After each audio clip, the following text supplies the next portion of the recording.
boy, oh boy, oh boy, oh boy, oh boy. This is an absolutely ancient time capsule build. I love it. Welcome back to PC Builder. I'm Jason. This is Boost My Build, the series where we take your PC build lists, we tear them up, we put them back together, and we massively increase your performance. We have a $700 gaming PC going up against the PS5 Pro.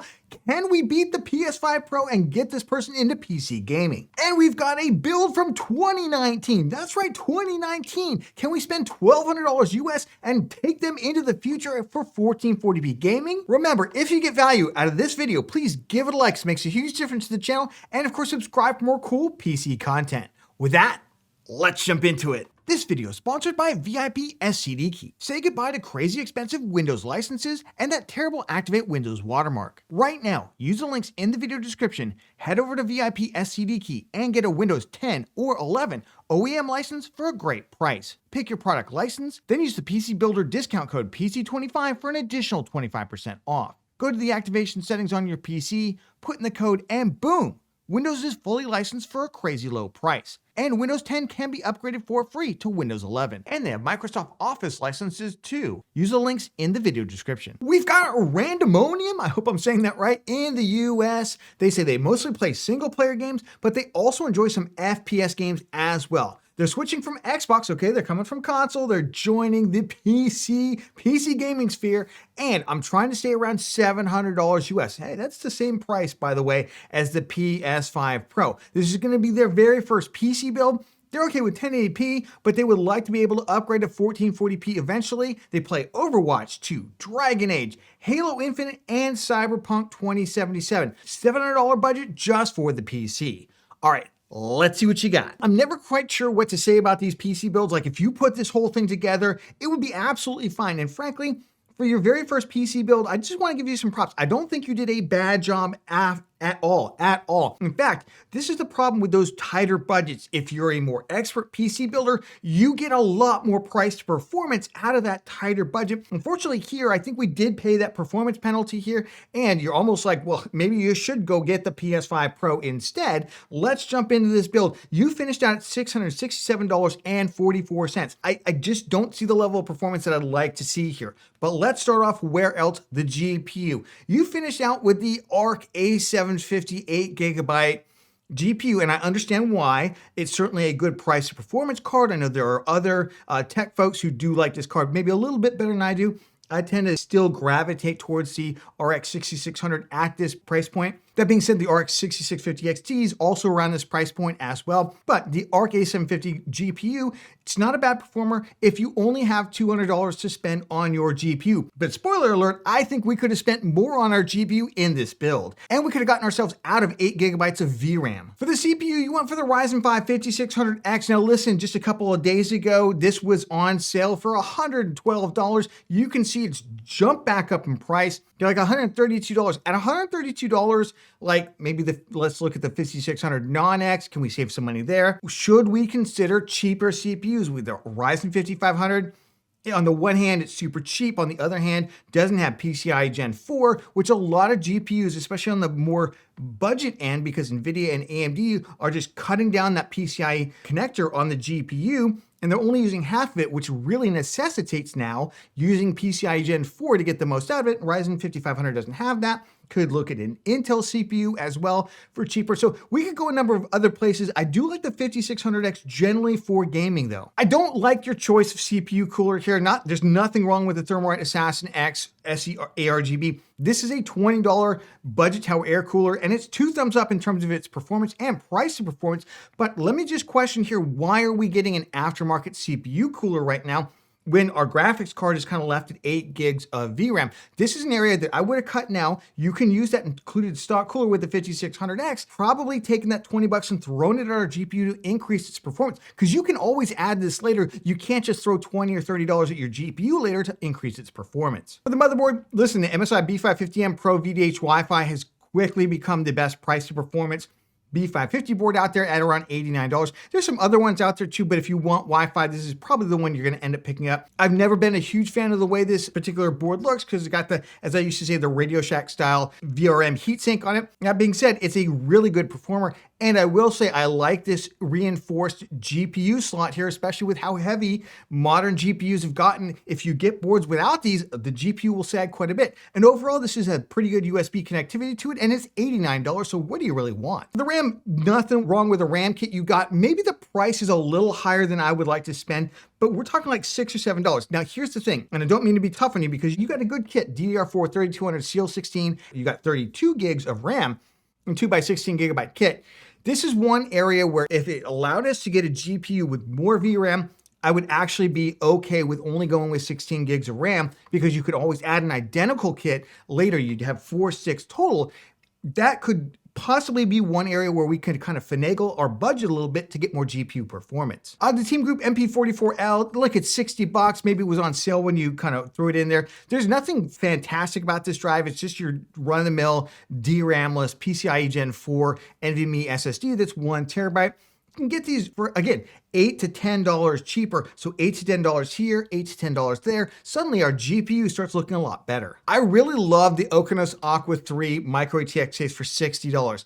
It looks phenomenal. Look at that thing. It looks amazing. We used it in our Ryzen 7600X build guide, and it looks awesome. We used the white one. This is the black one. So I don't want to necessarily take away from the aesthetics. However, $60. Are there cheaper cases that we might consider here? We'll try and keep this case, but we'll also consider some other options. For the power supply, you went with the Corsair CX 2023 unit, and you went with a 650 watt unit. This is perfectly adequate in terms of the wattage on it. However, I haven't seen any good teardown reviews. I'm not saying they're not out there. I just haven't been able to find one for this particular unit. And this is the newer unit, so I think it's been redesigned. And until I see that, I really like to go with a unit at least I feel good about. Maybe this is good, a C-tier rated unit. I just can't say that it is. All told, $667.44. I'm just feeling like, well, on the one hand, you could get pretty good playable performance out of this, and you could always upgrade this into the future. You certainly could do that. I think we can get more performance right now and maintain that future upgradability. Well, this is $715 just do it gaming PC because I want you to go out there and find that extra $15. I know I went $15 over your budget. Trust me, just do it. Just do it here because you're going to get a way better gaming PC experience. And I've put in a ton of future upgradability here for you to add little bits of money here and there to continue to upgrade this gaming PC. I finished out obviously $714.51. Let's start off where else the GPU. Now I could have gone one of two ways here, but I ended up going with the RX 7600 XT 16 gigabyte GPU. I ended up going with the XFX Speedster Swift one because right now, if you buy, you get 2 free games, including Warhammer 40K Space Marine 2, and you get Unknown 9 Awakening. And that game, as I'm filming it, it's going to come out in a couple of days here. There's like a $110 value on Steam. If you look at the price on Steam, that's insane what you get with this GPU right here. And it's a much better performer. It's got 16 gigs of VRAM to it. Now, we could have also looked at the 6750 XT, which unfortunately is almost out of stock everywhere. I can only find one model out there, and it's like $330 right now. So that's kind of gone off the market. This is its replacement right now, and I think it's still a very good GPU. Other GPUs you could consider here a little bit cheaper. The Sparkle Arc A770 16 gigabyte GPU out there, $269 right now. A little bit less performance, no free games with it, but it is a cheaper GPU that would get you under your budget. Same goes for the RTX 3060 12 gigabyte GPU. Right now, the Gigabyte WindForce OC is the cheapest model out there, about $280. Again, we do expect more graphics card sales. We're almost at Black Friday here, for crying out loud. In just a couple weeks after I film this, we are going to get early Black Friday sales. Often that is the best time to get GPUs. Do not necessarily wait till Black Friday to pick your GPU up. You can often find way better deals in the weeks preceding Black Friday because things sell out. And some of the best deals will sell out ahead of time. So $279, this is another alternative. Let's take a look at the GPU performance. We're gonna start with 1080p. This is the TechSpot Radeon RX 7600 XT review. So relatively recent data, 12 game average. And these are 12 games at ultra details at 1080p. We'll also look at 1440p in just a moment. 7600 XT, 95 average FPS at 1080p. Ultra details, turn it down to high if you wanna get over 100 FPS experience at 1080p. That being said, if you could find a 6700 XT and you didn't want the games for some reason, that might be the way to go. On the flip side, of course, we can see the ARC A770 not doing too bad, 82 average FPS here. I will say those ARC cards that we'll see in just a moment do much better at 1440p. And then we got the RTX 3060 down there at 80 average FPS. Flipping over to 1440p now, the RX 7600 XT gets an average of 67 FPS. Again, ultra details, turn it down to high, you'll get a lot more FPS. The ARC A770 does kind of jump up quite a bit there. Again, those cards perform much better at 1440p than they do at 1080p for whatever reason. It just has to do with the architecture. The RTX 3060 just about 60 average FPS, but honestly, to me, the 7600 XT with those 2 free games is the way to go. Let's jump through the rest of the build. Want to stay with the Ryzen 5600? I consider the 5500, but the 7600 XT is one of those GPUs that really wants PCI Gen 4 to get the most out of it. You'll lose about 11% of your performance if you go PCI Gen 3 on it. I did consider like an Intel i3 1200F. Right now, the 13100F is like $76, but the motherboards out there, especially if you need the Wi-Fi, they don't come with the Wi-Fi, and the boards are still about $100. They're a little bit more expensive. So it's like 6 of one, half does the other. I figured let's go with the Ryzen 5600. It gives us PCI Gen 4 right now. We'll also get a B550 motherboard, obviously. It's a little cheaper than the 5600X that you had selected. We're going to turn on Precision Boost Overdrive on the CPU. It's going to turn it into a 5600X for all intents and purposes on it. And it does come with the included Ray Stealth cooler, which, by the way, we are going to use. We have abandoned the aftermarket cooler because it was $20 that we don't need to spend now. The good news is this is an area in the future you can throw $20 at it and you can pop this cooler off, clean off that CPU with some alcohol, right? And then pop on the new cooler instead. And again, that's a $20 upgrade. We couldn't do that to our GPU. For the motherboard, I stuck it out MSI B550M Pro VDH Wi-Fi. Right now, this is the best price to performance B550 out there if you want Wi-Fi. I don't know why some of the Gigabyte boards have gotten more expensive. Probably just a supply and demand thing, right? Especially with all the recent sales lately. This has been a great overall motherboard. Got really good rear panel USB connectivity for an $89 motherboard. So it's basically got 4 high-speed USB ports and then 2 lower-speed USB 2.0 ports. You're going to use that for your mouse, your keyboard on it. It's got Wi-Fi. Honestly, I'm not sure what else you need for $89. The RAM is one area where I had to make a sacrifice, and what we basically did is we went from 32 gigs down to 16. The vast majority of titles, you're not going to notice a difference initially with 16. There are a handful of newer AAA titles out there that will occasionally micro stutter with only 16 gigs RAM.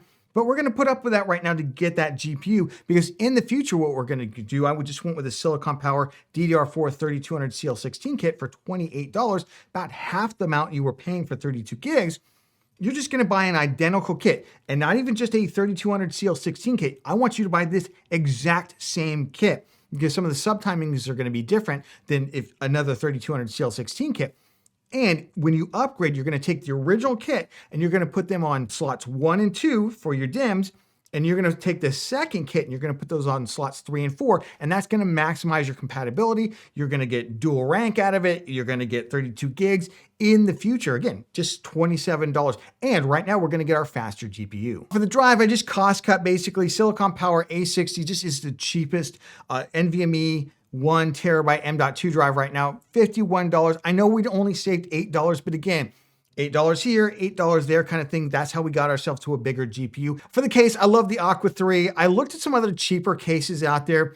Man, it's really like you either spend $60 and you get a way more premium case like this, or you spend like $50, you're like $9 less and you get garbage tier stuff. I think this case you're gonna feel super good at. You're gonna look at this thing and feel really, really proud that you built it. For the power supply, the MSI Mag A550BN is really all we need. It's $49. If you wanna go for that 650 watt unit, I still couldn't find any reviews of it out there.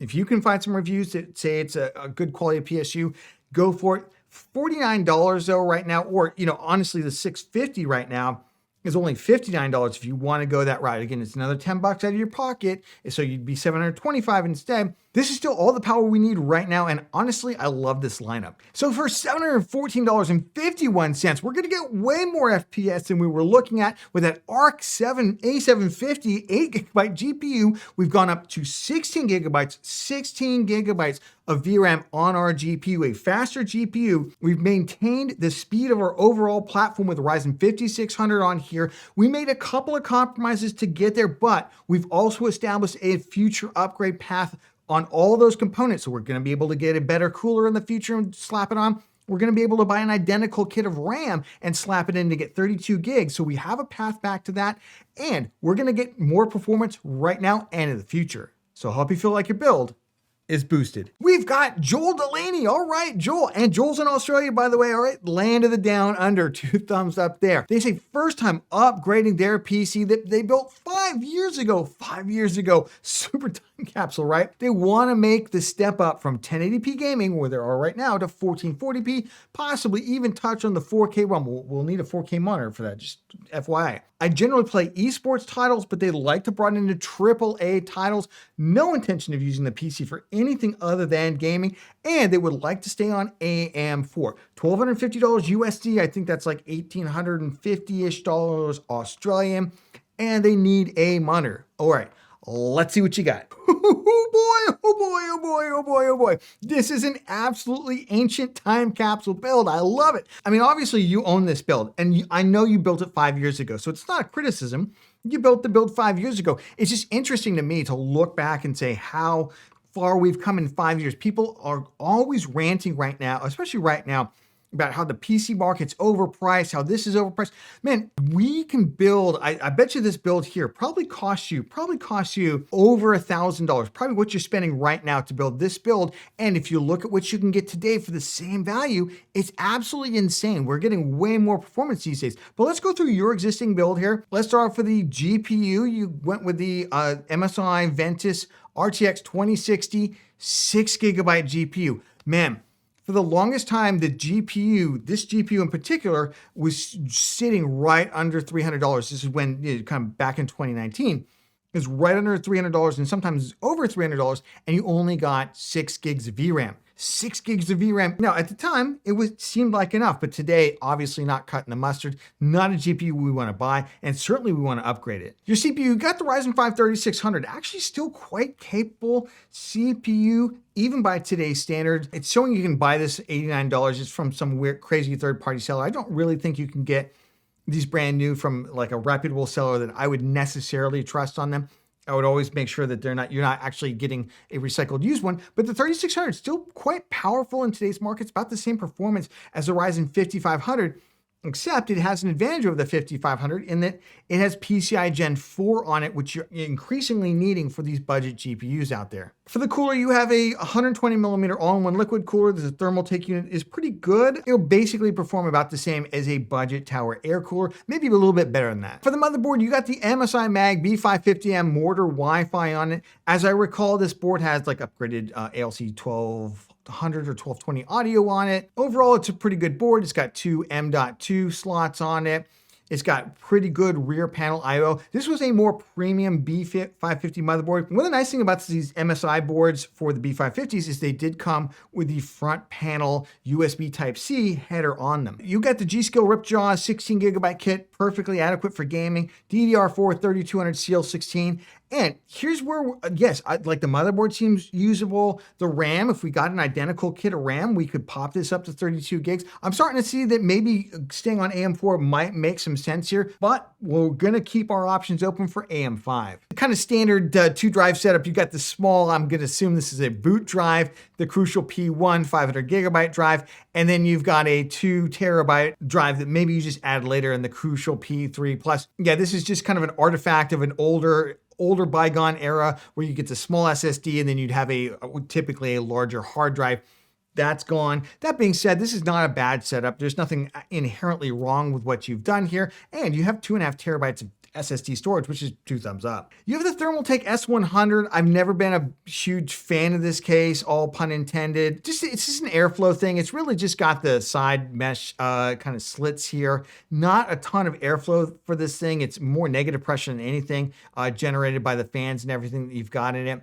we could probably kind of modernize this case. I don't necessarily want to force you to rip everything out of the case though, if we don't have to. This PSU is absolutely no go. This is an E tier rated on the PSU cult list. So you're like, Jason, what even is E tier? E tier is a void. F is replace immediately. E is a void. I would like us to upgrade the power supply, especially if we're going to go with a more modern, higher powered GPU on this thing. The Thermaltake Smart BX1, it's just it was kind of a garbo unit when you bought it. It's still a kind of a garbage unit now. So let's get something in here that we're going to feel really good about. And then you've got the AOC 24G2 monitor. Listen, continues to be a great monitor. They've largely sold out of these things. I think it's the AOC 24G4. And I will say, you probably bought this for around $240 whenever you got it. And right now, I would say 1440p gaming monitors are well under $200, well under $200. All told, obviously, we could take a look at doing AM5. I do think though,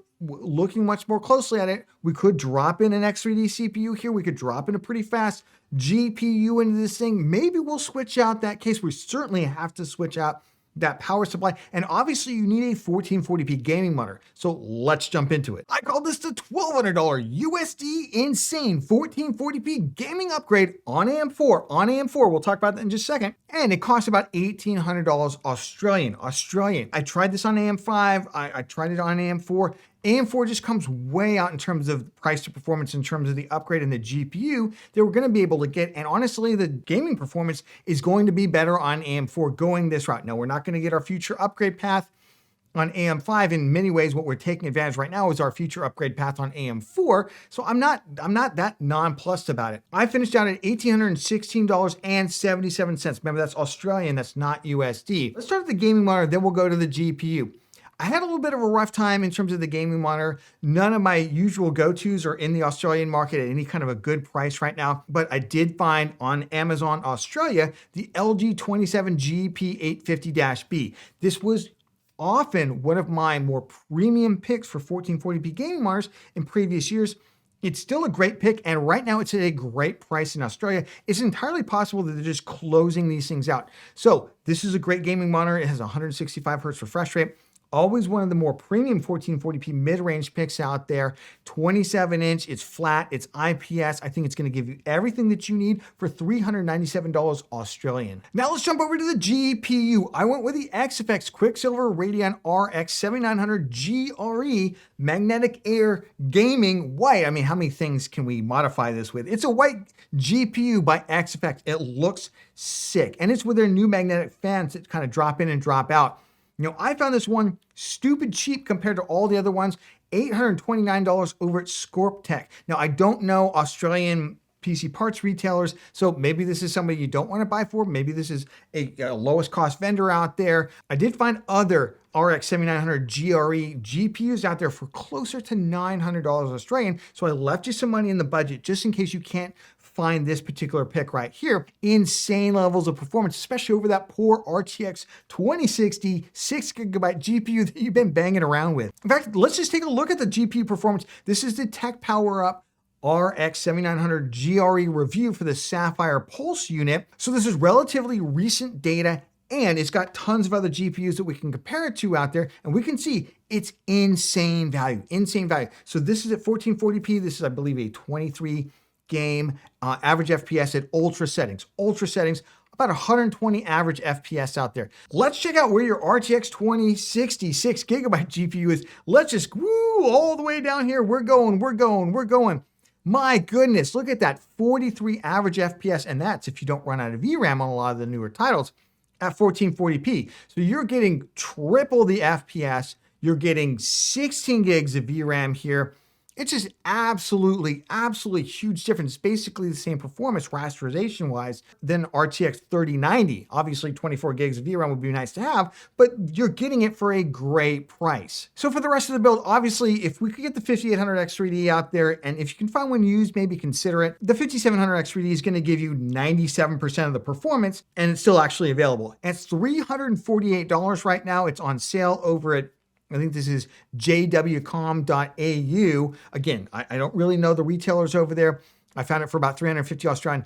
I will say the Ryzen 7600 is $290-ish out there. The Ryzen 7500F, surprisingly, is actually a little bit more than the 7600 out there. I don't know what's going on there. So this CPU, while it's a little bit more expensive than AM5 CPUs like the Ryzen 7600, we'll see the rest of the build is significantly cheaper. For the cooler, I stuck with your Thermaltake 120 millimeter all-in-one liquid cooler. This should be perfectly adequate for the Ryzen 5700X 3D. For the motherboard, we're going to stick it out with the MSI Mag B550 Mortar Wi-Fi. No reason to switch this board. In the future, if you want to add more SSDs, you still have some add-in slots in there.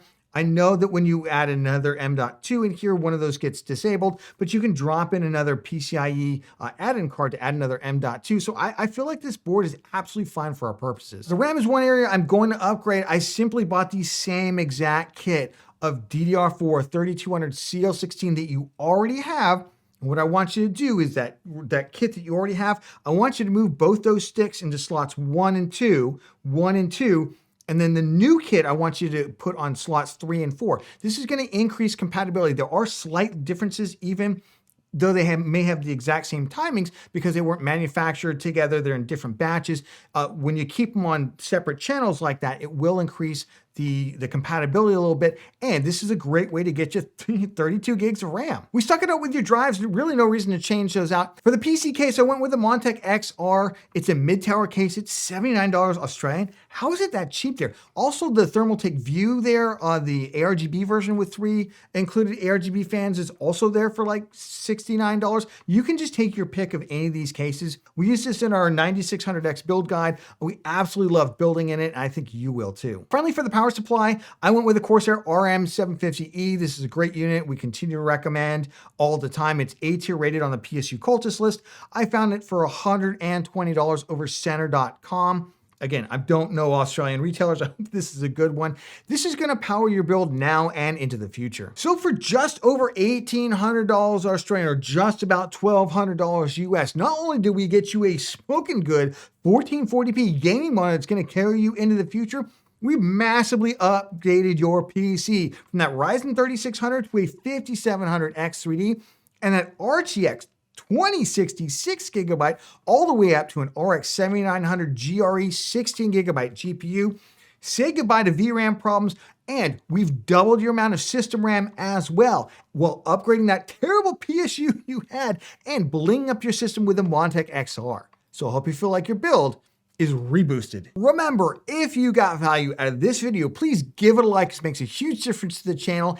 And of course, subscribe and click that bell icon. That way you get notified when we release cool content. Hey, what kind of content? Did you check out our recent look at the CPU market? What's the best CPU for gaming right now? And we took a look at, is the 9800X 3D coming out soon? What's the performance of Intel's Arrow Lake CPUs that were just announced? Where do we expect them to hit? Check it out, and we'll catch you on the next one.